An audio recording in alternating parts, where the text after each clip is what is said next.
ভাবছি মহারাজ গোপালকে একদিন নেমন্তন্ন করে খাওয়াবো আর উপহারও দেব। কেন কেন কেন? গোপাল আবার কি এমন মহাকাজ করলো যে তুমি ওকে রাজবাড়িতে নিমন্ত্রণ করে খাওয়াবে, উপহার দেবে?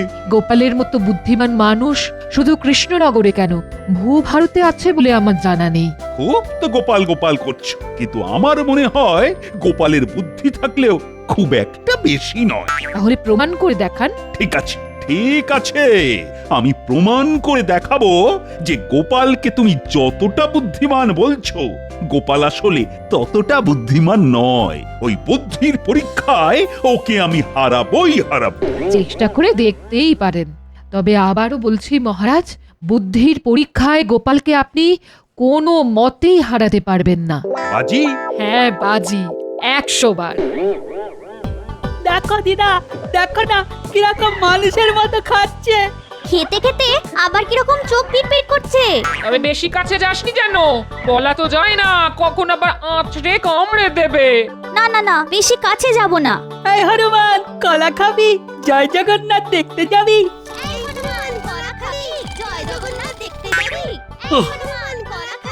একটু আয়েস করে ঘুমোচ্ছিলাম, তারা চেঁচামেচি করে দিল ঘুমটা ভাঙিয়ে।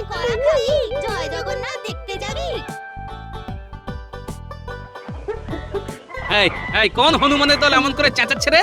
সাত সকালে এসব কি হচ্ছে শুনি? দেখো দেখো দাদু, কত কত হনুমান এসেছে। আর আমরা এদের কলা খাওয়াচ্ছি। বুঝতে পেরেছি, কাল গাছ থেকে যে কাঁঠালি কলার কাঁদিটা কেটে নামালাম সেটা দিয়েই বুঝি হনুমান সেবা হচ্ছে। হ্যাঁ গো হ্যাঁ, সকালবেলা এসে হাত পেতে খাবার চাইছিল।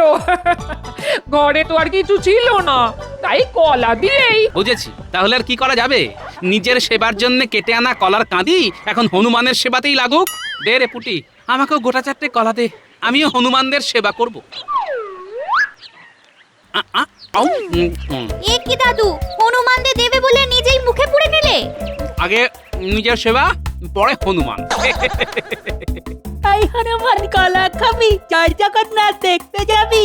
কি কি বললি? আমি হনুমান? শুধু হনুমান নয়, একেবারে গোদা হনুমান।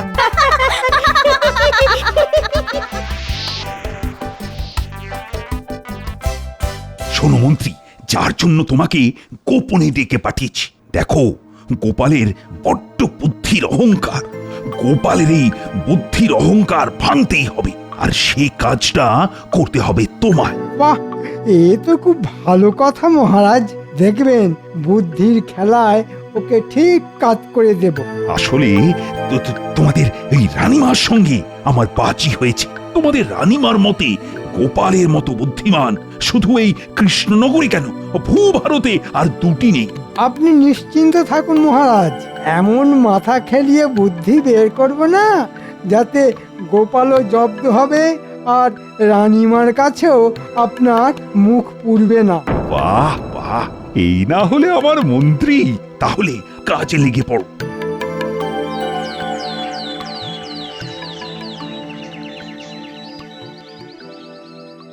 আচ্ছা মন্ত্রী, এই গোপালকে কি যেন বলবে বলেছিলে তুমি? হ্যাঁ হ্যাঁ হ্যাঁ হ্যাঁ হ্যাঁ, মনে পড়ে গেছে। আচ্ছা গোপাল, তোমার মাথায় টাক কেন? তাই তো হ্যাঁ, গোপালের মাথা ভর্তি চুলের বদলে টাক কেন? কি আপদ, এটা একটা কথা হলো নাকি? আমার মাথায় টাক পড়লো কেন সেটা আমি কি করে বলবো? পারে তোমার মাথা জোড়া টাক, আর তুমি বলবে না? আমি মনে হয় উত্তরটা জানি। হ্যাঁ, জানো জানো? বাহ বাবা বাবা, এই না হলে আমার মন্ত্রী। আমরা সকলেই জানি দাঁত থাকতে দাঁতের মর্যাদা আর চুল থাকতে চুলের যত্ন করতে হয়। মানে রোজ দাঁত মাজা, চুলে তেল মাখা, চুল আঁচড়ানো, এসব তো করতেই হয় আমাদের। কিন্তু গোপাল তো কিপ্টে এক শেষ, তাই এক ফোঁটা তেলও মাথায় দেয়নি কোনোদিন। সে কি গোপাল, খরচের ভয়ে তুমি মাথায় কোনোদিন তেল দাওনি? তাহলে আর চুলের দোষ কি? যত্নের অভাবে অকালে ঝরে তো পড়বেই। চুল নেই বলে আঁচড়ানোর বালাইও নেই, তাই চিরুনি কেনারও খরচ নেই। সে কি গোপাল, তোমার চিরুনিও নেই? মনে হচ্ছে দুজনে চুক্তি করে আমার পেছনে লাগা শুরু করেছে, কিন্তু আমার এখন রেগে গেলে চলবে না। সময় এলে সুদ শুদ্ধ ফিরিয়ে দেব। আচ্ছা গোপাল, তোমার পেটটা এত মোটা কেন? মনে হয় এটার উত্তরও আমার জানা। এর উত্তরটাও জানো? বাহ বাহ বাহ বাহ বাহ, কি বুদ্ধি গো তোমার মন্ত্রী, বাহ বাহ বাহ বাহ। মহারাজ, আমার মনে হয় দুবেলা যারা পুষ্টিকর আর খাঁটি খাবার খায় তাদের পেট কিন্তু কখনো মোটা হয়ে যায় না। এই যে রাজসভায় আমরা এতজন আছি, কারো পেট কি গোপালের মতো মোটা? না না না না, কখনোই না।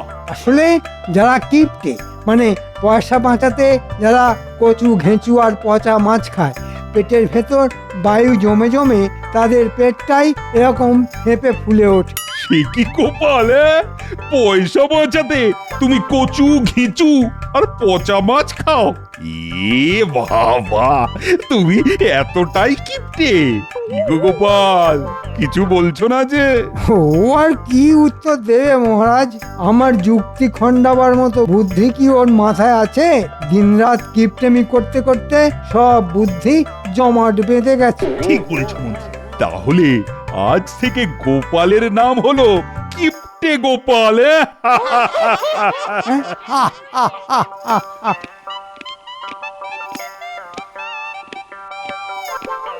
মহারাজ, মহারাজ, এক দল হনুমান এসে আপনার ওই ফলের বাগান একেবারে তছনছ করে দিচ্ছে। সে কি?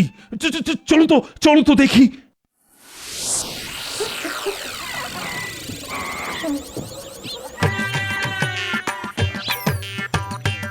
এ কি? এত হনুমান এলো কোথা থেকে? আরে তাড়িয়ে দাও, তাড়িয়ে দাও, এক্ষুনি এদের এখান থেকে বিদায় করার বন্দোবস্ত করো, না হলে যে সব ফল খেয়ে একেবারে শেষ করে ফেলবে। দরকার হলে অন্য কোনো কঠিন ব্যবস্থা নাও। যথা আজ্ঞা মহারাজ।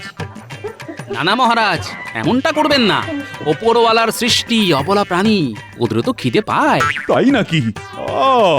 হনুমানদের ওপর তোমার যে খুব দরদ দেখছি। সেটাই তো স্বাভাবিক মহারাজ, ওনারা যে আমাদের পূর্বপুরুষ, তার ওপর ভগবান রামচন্দ্রের পরম ভক্ত। ঠিক বলেছ, এই বুদ্ধি দিয়েই গোপালকে কাট করে ফেলা যাবে। ঠিক আছে, ঠিক আছে গোপাল, ওদের তাড়াবো না। ধন্যবাদ মহারাজ। তবে একটা কথা, একটু আগেই তুমি বললে না ওরা আমাদের পূর্বপুরুষ? হ্যাঁ বললাম তো। তা তুমি যদি তোমার পূর্বপুরুষের মতো গাছের ডালে দোল খেয়ে দেখাতে পারো, তাহলে আমার এই ফলের বাগান আমি এইসব হনুমানদের জন্য উৎসর্গ করে দেব। আর দোল খেয়ে দেখাতে না পারলে আমার বাগানের সমস্ত ক্ষতি কিন্তু তোমার কান মূলে আমি আদায় করে নেব। ঠিক আছে মহারাজ, তাই হবে। তবে আজ তো আমি ঠিক প্রস্তুত নই। কাল সকালে আসুন না আমার বাড়ির সামনের ওই আম গাছতলায়, সেখানেই না হয় দোল খেয়ে দেখিয়ে দেব। এই কথা রাখতে পারবে তো? না পারলে তো কানমলা আছেই। আজ তাহলে আমি আসি মহারাজ, একটু দোল খাওয়া অভ্যেস করে নিতে হবে তো। হ্যাঁ হ্যাঁ, যাও যাও, যত ইচ্ছে অভ্যেস করো। তোমরাও সকলে বাড়ি চলে যাও। কাল সকালে গোপালের বাড়ির আম গাছ তলায় দেখা হবে। কি গো মন্ত্রী, গোপাল তো এক কথায় গাছে দোল খেতে রাজি হয়ে গেল।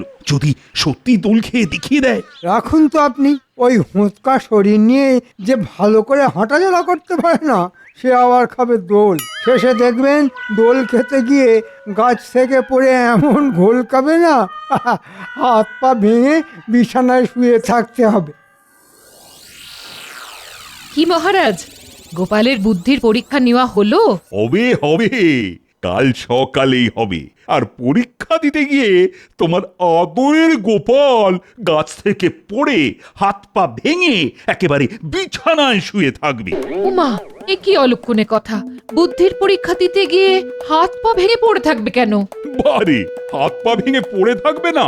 গোপাল সকলের সামনে বলেছে কাল গাছ থেকে দোল খেয়ে আমাদের সকলকে দেখিয়ে দেবে। তা ওই ভারী শরীর দিয়ে গাছ থেকে দোল খাওয়া তো দূরের কথা, গাছে উঠতেই তো পারবে না। আর বেশি কায়দা করতে গেলে গাছ থেকে পড়ে হাত পা তো ভাঙবেই। কই আনন্দেই থাকুন। আমি আবার বলছি, গোপালকে জব্দ করা অত সহজ নয়। ঠিক আছে, বুঝে নেব ওকে আমি। আমি তো সেটাই দেখতে চাই মহারাজ। প্রায় মেরে এনেছি।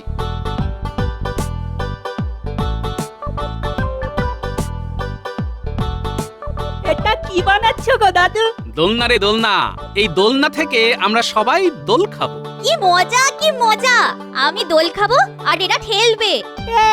তোকে ঠেলতে আমার বয়েই গেছে। আমি দোল খাবো আর তোরা ঠেলবি। ইস, শখ কত! উনি কোন মহারাজ এলেন যে ওকে ঠেলতে হবে? আর তুই কোন দেশের মহারানী রে? এই নিজেদের মধ্যে ঝগড়া থামা দেখি। সর্বপ্রথম দোল খাবো আমি, আর ঠেলে দিবি তোরা। বাহ বাহ, কি মজা কি মজা! দাদু দোল খাবে, দাদু দোল খাবে।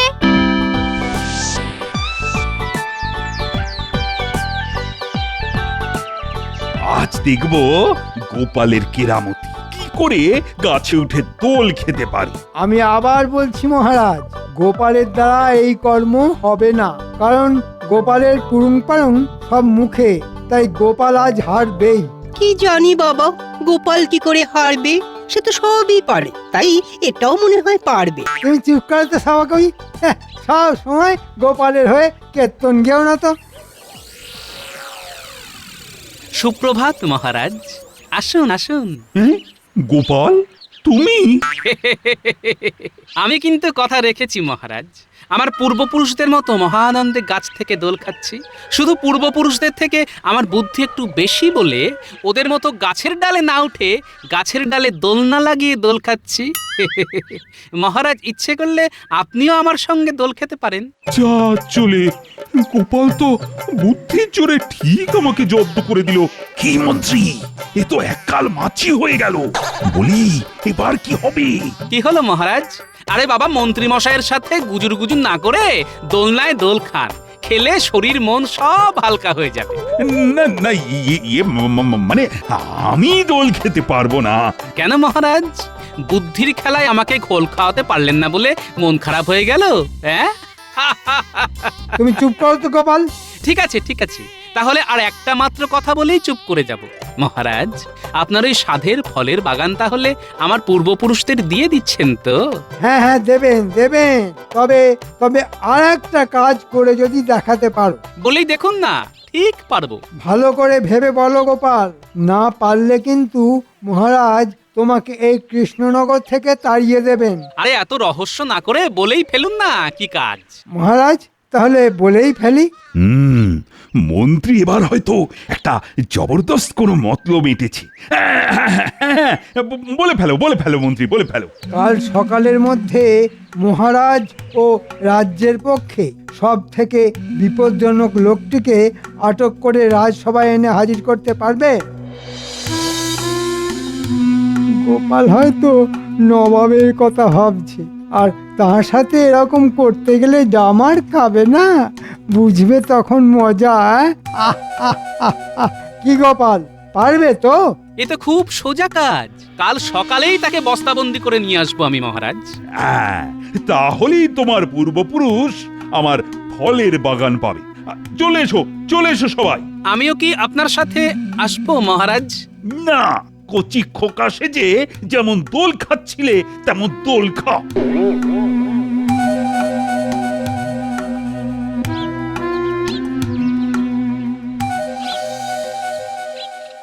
বুদ্ধির পরীক্ষায় হারাতে না পেরে মহারাজের মাথাটা বড্ড গরম হয়ে গেছে দেখছি। শোন, তোদের সঙ্গে আমার কিছু কথা আছে। বলো।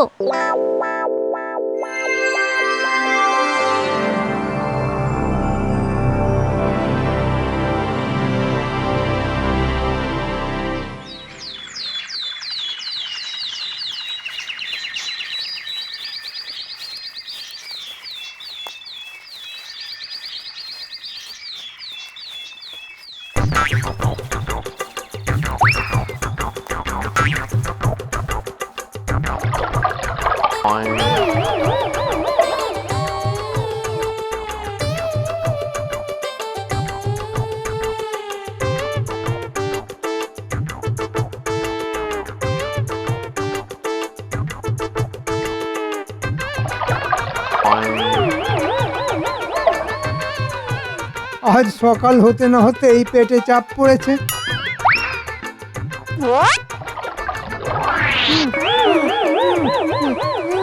এবার বস্তাবন্দি মন্ত্রী মশাইকে টেনে নিয়ে যেতে হবে। এই ও মারু, এই অর্থরা হেইও এই ও মারো এই ও। অর্থরা হেইও আজ গোপাল সেই বিপজ্জনক লোকটিকে রাজসভায় এনে হাজির করবে।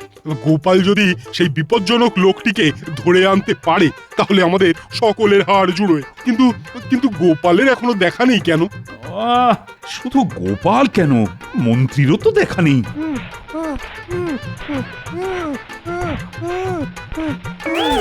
এই নিন মহারাজ, আপনার আর আমাদের রাজ্যের পক্ষে সব থেকে বিপজ্জনক লোকটিকে বস্তাবন্দি করে নিয়ে এসেছি। রক্ষী, আদেশ করুন মহারাজ। বস্তার মুখ খুলে ভেতরের লোকটাকে বাইরে বের করো।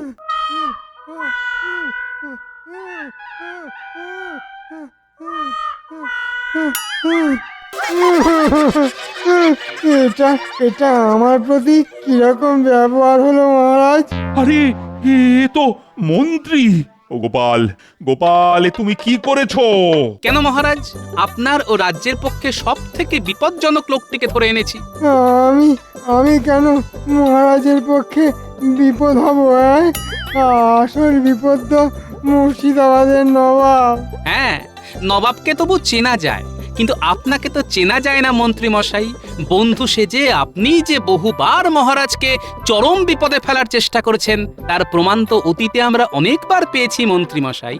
কি মহারাজ, ঠিক বলছি তো? ওরে বাবা, গোপাল যে উল্টো চাল চেলে মন্ত্রীকেই এইরকম বিপদে ফেলে দেবে, এটা তো ভাবতে পারিনি। হ্যাঁ, মানে এটা হয়তো তুমি ঠিকই বলছো গোপাল, কিন্তু সাত সকালে এভাবে মন্ত্রীকে ধরে আনা কি তোমার উচিত হয়েছে বলো তো? হ্যাঁ, তার উপর সকালের ইয়েটাও করতে দেয়নি। মহারাজ, আমি আর এসবের মধ্যে নেই।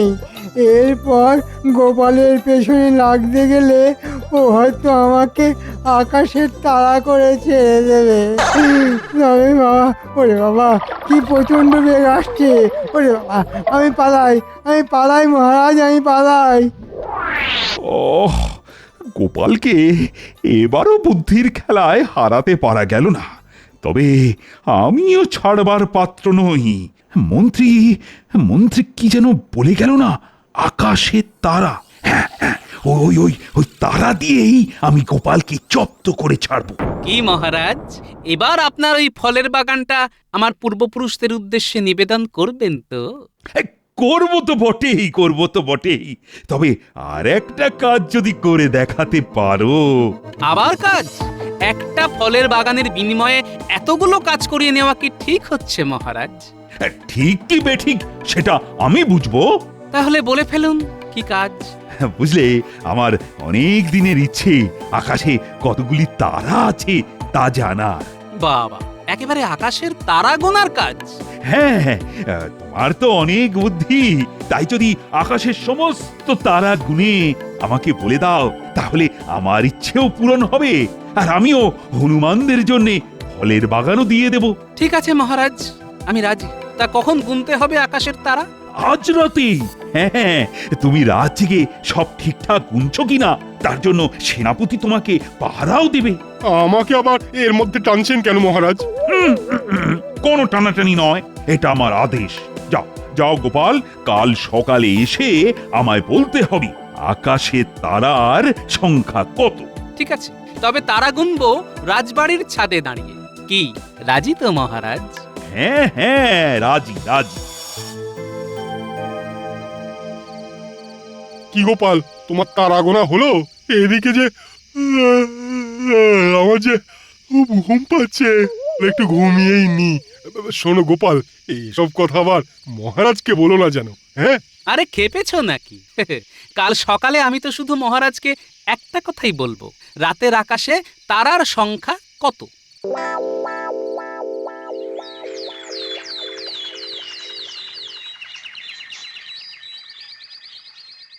এবার গোপালকে যে ফাঁদে ফেলেছি না, দেখবে ও ঠিক হারবে, আর তার সাথে তুমিও বাজিতে হারবে। হ্যাঁ, দেখাই যাক কে হারে আর কে জেতে।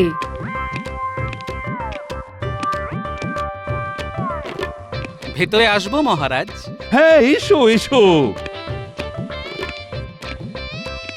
তা রাত জেগে আকাশের সব তারা গুনেছ তো? হ্যাঁ মহারাজ, সব তারা গুনে ফেলেছি। বাহ বাহ বাহ, খুব ভালো। এবার তাহলে চটপট বলে ফেলো দেখি, আকাশে তারার সংখ্যা কত? আগে মহারাজ 13,33,313। আপনাকে এই হিসেবটা একটু যাচাই করে নিতে হবে মহারাজ।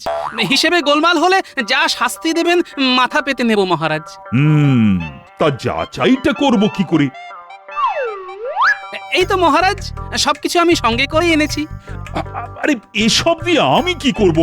কেন মহারাজ, কাঁচি দিয়ে মাথার সব চুল কেটে এই কাগজে রেখে তারপর একটা একটা করে গুনতে বসবেন, দেখবেন ঠিক মিলে যাবে। আর না মিললে শাস্তি তো আছেই। ও হ্যাঁ, শেষ রাতে বেশ কিছু বাচ্চা তারাও চোখে পড়েছে আমার। মোট 4014। আপনার গোঁপ কেটে সেই সংখ্যাটা মিলিয়ে নেবেন কিন্তু। এ কি করে সম্ভব? কেন সম্ভব নয় মহারাজ? আমি যদি সারা রাত জেগে আকাশের তারা গুনতে পারি, তাহলে আপনি কেন চুল গোঁপ কেটে সেই সংখ্যাটা যাচাই করে নিতে পারেন না? এই নিন কাঁচি, কাটুন চুল আর গোঁপ। নিন নিন নিন, কাটুন কাটুন। আমি বাবা পালাই। পালাতে তো দেব না মহারাজ, চুল গোঁপ তো আপনাকে কাটতেই হবে। কি হলো কি হলো মহারাজ, কাটুন কাটুন। আমায় রেহাই দাও রানী, আমি স্বীকার করছি গোপালের মতো বুদ্ধিমান লোক শুধু এই কৃষ্ণনগরে কেন, ও ভারতে আছে বলেও আমার জানা নেই। কিন্তু এই বুদ্ধিমান লোকটা যে বড়ই সঙ্গতিহীন মহারাজ, মানে বেতন যে বড় কম। ঠিক আছে ঠিক আছে, এই মাস থেকে তোমার বেতন আমি দ্বিগুণ করে দিলাম, আর সেই সাথে হনুমানদের জন্য আমার সাধের ফলের বাগানও।